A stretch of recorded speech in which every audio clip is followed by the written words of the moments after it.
kunyamamaza hano nigayo sambaza ukuntu nabigenje wakubona nk'imana akazi kandi ntuhakane birakabije ese baby wanjye nkubaza akantu ese kuki wemeye guhendwa njye mbona naraguhenze baby uri mwiza no uri keza no uri rwiza oya mbuze uko mbivuga uwo mukobwa nzitayinjiramo cyane uwo mukobwa uririmba baho cyangwa arahari uwo mukobwa arahari oya twagiye kandi ntabwo bisaba za nzobe z'ibicupuri nyine ibicupuri ariko se buriya biracyabahora biranzobe z'ibicupuri ziracyari noneho uwo mvuga we ni igisabo noneho nta bya bindi bya sajari gisa bamaze kunyinjizamo neza ntaranaguha akareba ariko byari sawa uracyabanga umukobwa ngo w'igisabo ukunda abakobwa bameze bati tipe yabo ko numva uririmba abakobwa njye nkunda umukobwa mwiza uteye nkunda umukobwa ukunda guseka ugira ibyishimo nkunda umukobwa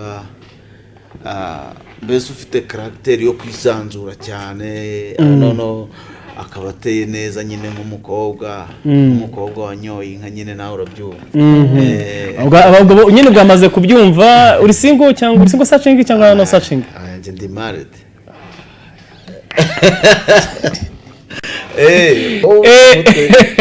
n'ikibazo ni kimwe ibyo ngibyo nta kibazo ikibazo ngiye kubaza nzi uracyari umusore uracyari ku isoko urumva none uracyareba ngo twagiye kuri come again cyangwa welcome again hano mu kiganiro. Ikintu cya mbere amaje kubona nuko atari ubwa mbere uje hano kuri Godrich TV. Ikindi kintu cya kabiri ndaza kuza kureba Solo Boy, nahoze mbona ama video yawe ageze muri afite ama video menshi cyane. Mu kigaragara no kumaze igihe imyaka 5 aho wakoze indirimbo bita Igitangaza 2016 witwaga Gustave Buryohe. Buryohe ubwo ntago ndibuze kubaza ngo rajya mbwira abanyarwanda umutipe turi kumwe umaze imyaka igeze muri 5. Muri iyi myaka 5 tuvunagura Buryohe yaje kuvamo Solo Boy gutahuza uvuga ngo bagutwaye izina. Urumva icyo gihe nari nkiba mu ntara nkiba mu cyaro ubwo noneho izina Buryohe nsanga ryubatse ibigwi bindenze kabisa nsanga twabwirwa n'iki musore wanjye ejo tuzabona abantu mo kurwana koko impamvu bashobora wiyitiriye Buryohe wari umwe ngo rikiri mu cyaro ntabwo niyitiriye Buryohe ubundi nakoze nigeze gukora indirimbo ya mbere yitwa Ibirungo. Yego iyo ndirimbo yaragiye irafata cyane kabisa, yari ifite na video irafata muri quartier ahantu hose. Wabaga icyo gihe? Nabaga mu Ruhengeri. Yego mu kahe gace? Akarere ka Nyabihu, Umurenge wa Rugera. Twafite itime abantu banene niyo mpamvu nari kubajije. Ubwo iyo ndirimbo irafata abantu bamwe bakanyita Birungo, abandi bakanyita Buryohe. Birangira Buryohe ari izina nkomeje gukoresha bite nuko nari habwaga n'abantu benshi. Hanyuma noneho ndakomeza bigeze igihe niga gitari ndayikunda, numva nkeneye no guhindura izina, numva nanayitiriye ni ibintu byamfasha cyane. Nibwo nitwa Solo Boy. Kubera ko dusigaje iminota 10 dufite ikindi kiganiro mu kanya saa 8 saa 7 gutyo, ariko ni saa 7. Ariko ndagira ngo turebe kuri Solo Boy, waje guhinduka Solo Boy, kuki wahisemo Solo Boy?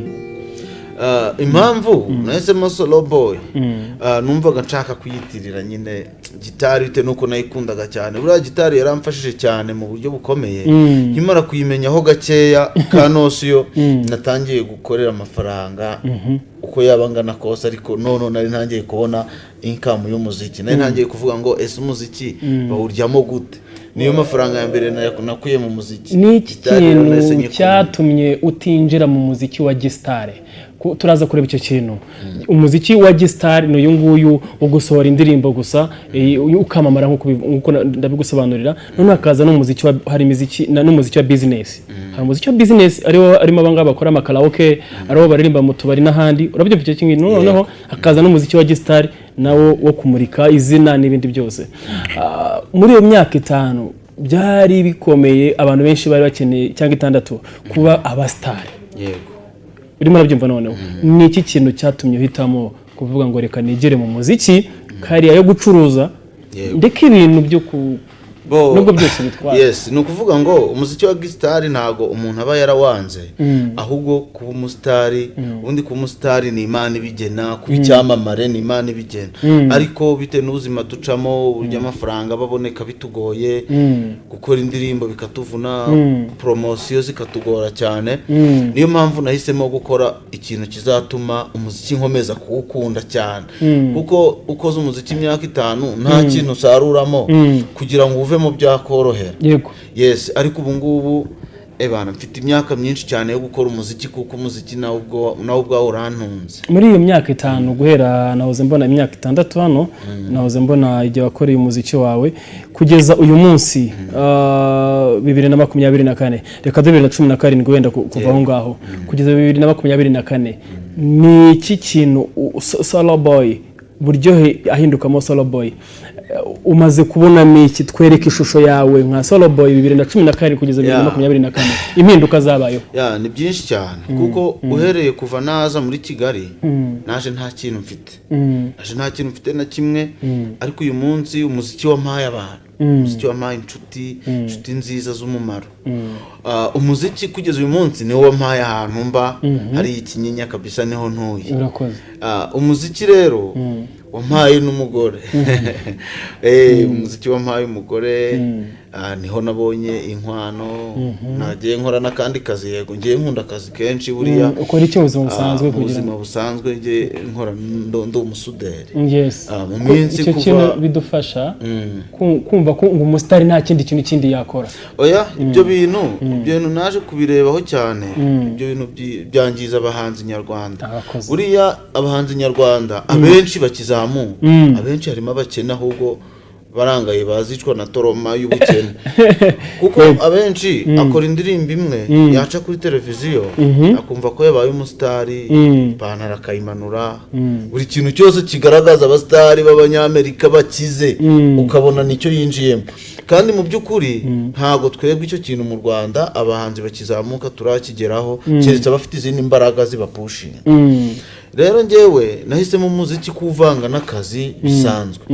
Nimba mbonye amahirwe yo kugera kuri televiziyo hano nkavuga ku bihangano byanjye, ariko nkaba nzi yuko byanga ikunda ngomba no kujya mu kandi kazi kubaka ibigwi byanjye, none nimba ari na wa muziki nkaba nawe ugeze ahantu hakomeye cyane, kubera yuko byanga ikunda ntabwo ndi umunebwe. Yego, ubwo rero abahanzi kabisa buriya nabashishikariza kujya bakora n'akandi kazi mu gihe babona umuziki utaratangira kubinjiriza cyane, kandi nabo barabizi. Okay, twihutire ka iminota itarenze 5 dusigaje tujye ku ndirimbo yawe nshyashya ariyo twibandaho. Ufite nimba bita Akarabo, ifite audio nziza nayikunze, ifite video nziza ku bantu bareba, nta kajagari karimo, ifite kararinga itamenyerewe cyane. Iriya kararinga ngira ngo nimvuga kararinga no buryo ubonamo ishusho, ukabona ishusho isa nkaho ari kure kandi iri hafi yawe. Abantu benshi ntabwo bashobora kumenya uburyo ki yeditinzemo, ariko ku bantu babonye muziki urabibona, sinzi ko nawe ubibona. Kuri iyi ndirimbo Akarabo, ereka abanyarwanda imvune y'Akarabo kuva kuri audio kugeza kuri video irangira. Audio yakozwe nande, situation y'Akarabo ndetse na video ninde wayikoze? Yes, bo inspiration y'Akarabo yavuye. Akarabo kuva yatangira rero, inspiration ibyanga bikunda yaturutse ku mugore wanjye. Yego.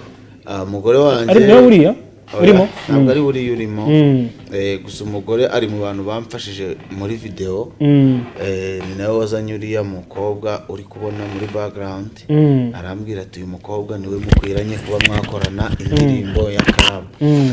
Umugore wanjye nkunda kumutungura cyane mu bintu byinshi. Rimwe nigeze kuza muzaniye indabyo, ariko narinzi kuya ahantu mu gihuru nyine nanyuze ahantu indabo ndazica narinzi wumva ndazikunze, ndazizana ndazica, ndangije none ndamutungura mba ndazimuhaye. Areba uburyo indabyo nzibonye, uburyo indabyo urabona mu gihuru hari usangamo indabyo nziza pe, ndazizana biramutungura cyane. Nibwo noneho yatangiye kuvuga ati kabisa izi ndabyo zimbereye nziza kurusha indabyo wakagombye kuba waguze.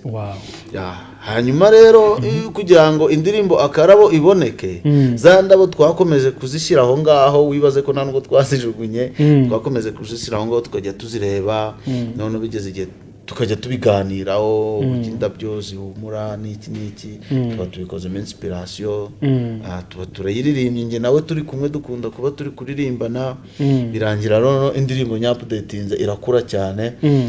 Nibwo nahamagaye Wina ni umuntu wanjye wa hafi, anyemerera ko indirimbo tugomba kuyikorana, ntabwo yangoye, ayikora neza cyane, ntabwo byafashe igihe kinini. Hanyuma indirimbo irarangira, ndayibika, nayibitse igihe kigera mu mezi 4. Warayirangije? Yes, narayirangije. Hanyuma ndi gukusanya ubushobozi bwa video, kuko video buri ibihenze cyane kurusha audio. Video yakozwe nande? Video yakozwe na MT wo muri Big Homie Music, iyobowe n'umugabo bita Timba Wise, nawe ni umugabo kabisa mwiza udufasha cyane. Abantu nk'abo nibo urabazana kubekerekana bagafasha impano z'abanyarwanda. Bana ni umuntu ugerageza gufasha abahanzi bakizamuka ku rwego rushoboka, afatanyije na Wina. Mbese umuhanzi wageze ntago bananiranwa pe. Kandi noneho niba abantu badafite ikintu cyo guhobagiza, niba abantu b'urubyiruko murakorana ukabona ko muri guhuza cyane.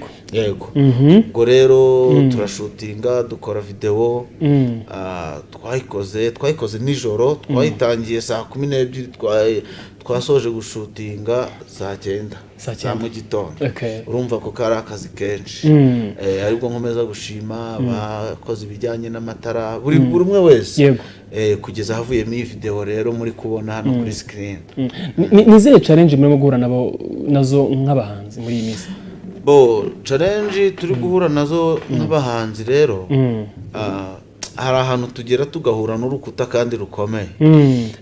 Hari ahantu ugera kabisa ugasubizwa inyuma kandi bitakabaye ngombwa, nk'umuntu wakagombye kudufasha ugasanga nawe yabaye umuhanzi, kongera kukumva ugasanga ni danger, wakomanga handi ugasanga ho, mbese urugero nk'abantu tubanira cyane.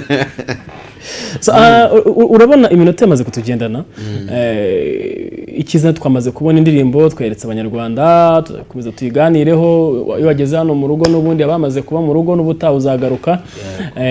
Ariko mbere yuko wenda twakabaye dufite igihe nyine ibintu byinshi byo kuganira, ariko umwanzi w'ibyiza ni igihe. Iyo tugiye kurekura umuntu tumuhereza igihe cyo nk'ikintu twari twakabaye tukubajije kikuri ku mutima, waje kubwira abanyarwanda, no kuvuga ngo ni umunota wo kwitwikira. Yes, urakoze cyane.